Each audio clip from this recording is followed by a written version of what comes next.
Hello everyone and welcome back to another AFK Journey video. In this video we're going to talk about the changes to Alna now that she is out on the VN server compared to the Pioneer server.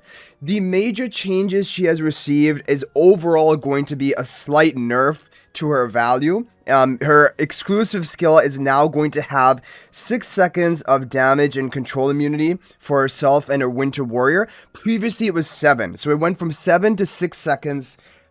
Which is obviously a nerf. The other thing which has been changed is her ultimate damage has been downgraded. Before it was 80% at maximum level, now it is 60% multiplier every 0.5 seconds, and so that is also going to be a damage nerf from her ultimate. And then also her haste debuff to her allies as well as enemies has been increased. It was 30 before, now it is being raised up to 40. And so this can maybe be seen as somewhat of a buff for PvP usage because her and her Winter Warrior are going to be protected from this debuff. They're not going to be affected by it. And so it's only your other 3 allies and all of the enemies are going to be affected by it. So this could be seen as a slight PvP buff. However, it is definitely also a PvE nerf. So in this current circumstance for boss content, there is almost no way Alna is going to be used. So like if you're a more Dream Realm or Ravage Realm boss oriented player, then you will not need to even build her because she's purely a PvP and AFK stage hero, and these changes also kind of seal the deal on that. Now, what does this mean overall? And was this a warranted nerf? It definitely was, because the testing on the Pioneer server, Alna was kind of game-breaking, meta-defining for PvP. And really, the Alna teams were not able to be beaten by non-Alna teams.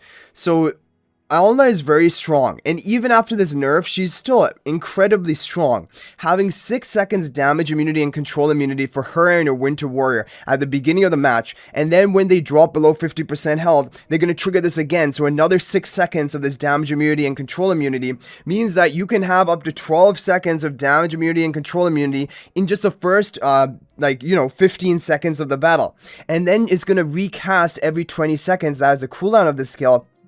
And so then you will be able to get, if you can survive up to 20 seconds into the battle, you're going to get another proc of this for another 6 seconds of damage and control immunity for her and her protected allies. So that is also, it's still going to be very game changing in terms of PvP, and you're going to see Alna a lot more in regular arena and also definitely in Supreme Arena for the players who have invested into her. She's going to be one of the top tier PvP heroes for Celestial Hypogean. It was Dunlinger, right? And Alna is basically on the Dunlinger tier.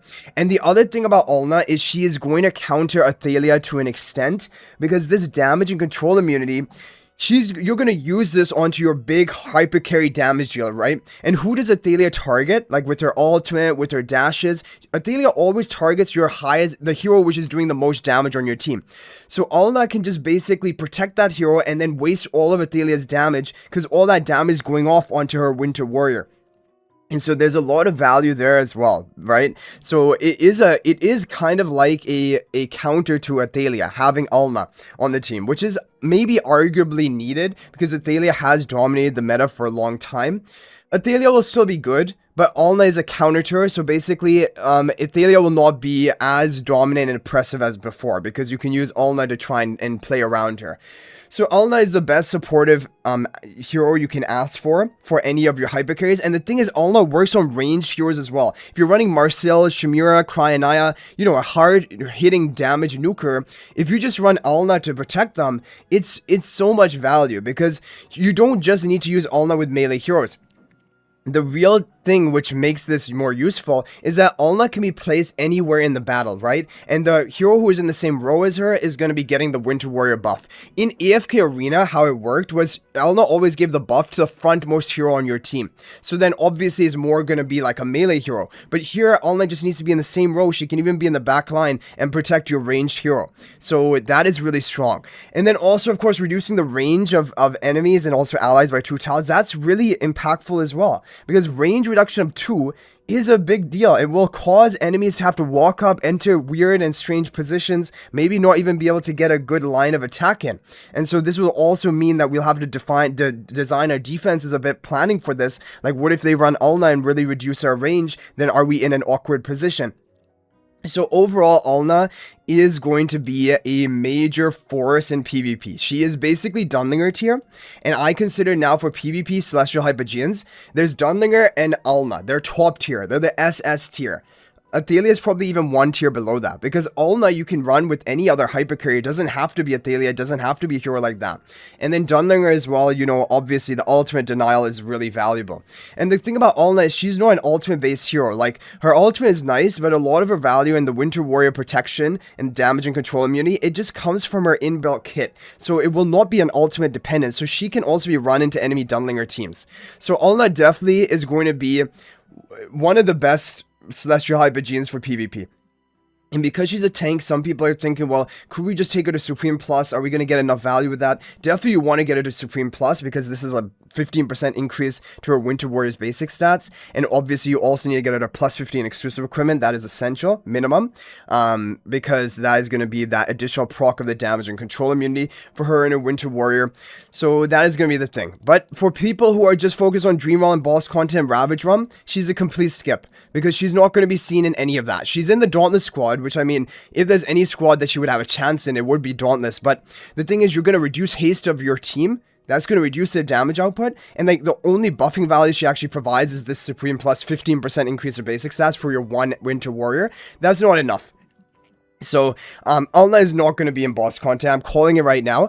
So you don't even have to worry about that. Now, for AFK stages, the hard pushers in AFK stages, even Shadow, who's my friend, has talked about it and said that probably she is going to be pretty meta for AFK stages. Now, I don't know how meta that means. Like, obviously, I think Saida obviously still is going to be the #1 meta hero for AFK stages. Baelran is probably going to be the #2 meta for Celestial Hypogeans.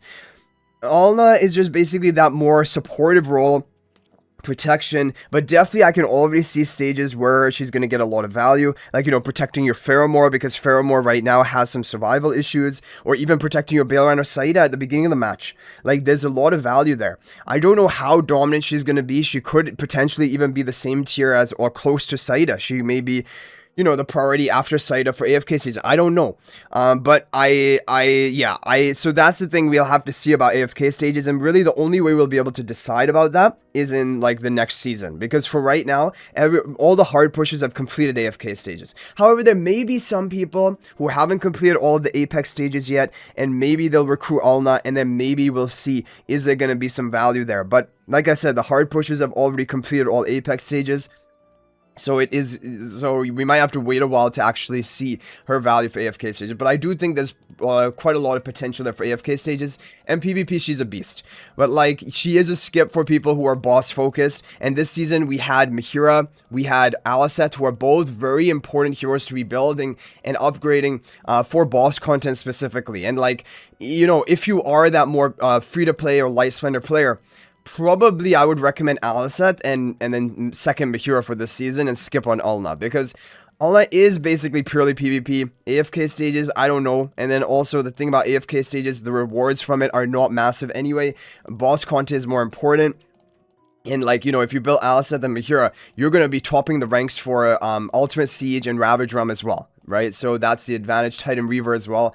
All of those other boss related game modes, and if any other boss related game mode comes out in the future. So anyway, guys, let me know your thoughts about Alna in the comment section down below. So the overall summary is that she has been nerfed, but it is a slight nerf, and is more of like a fairness kind of balancing, because even now, she's still going to be game-changing, and she just provides so much value with that damage and control immunity that, like, she is going to be a beast in PvP, even as she is right now. So anyway, guys, that's gonna be it for this video. Thank you all so much for watching. Let me know your thoughts in the comment section. And if you're thinking about making a purchase in AFK Journey, please use my affiliate link for the official Farlight store. This is the best way you can support me and also gain 5% bonus dragon crystals on your purchase. My affiliate link is in the description of this video in a pinned comment, and you can actually bookmark this link in your browser, and whenever you're planning to make a purchase, just return to the bookmark link and make your purchase. It will support me and be greatly appreciated. So thanks for watching. I'll hopefully see you in the next video, and until then, everyone, peace out for now.